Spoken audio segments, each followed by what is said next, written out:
سونے اور جاگنے کی مسنون دعا حضرت حذیفہ رضی اللہ تعالی عنہ سے روایت ہے، نبی صلی اللہ علیہ وآلہ وسلم رات کو جب اپنے بستر پر جاتے تو دایاں ہاتھ اپنے دائیں رخسار کے نیچے رکھتے، پھر فرماتے یعنی یہ دعا مبارک پڑھتے۔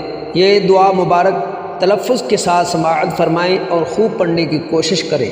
بسم اللہ الرحمن الرحیم، اللہم بسمک اموت و احیا، اللہم بسمک اموت و احیا، اللہم بسمک اموت و احیا۔ اے اللہ، آپ کا نام لے کر مرتا ہوں، سوتا ہوں اور زندہ ہوتا ہوں، جاگتا ہوں۔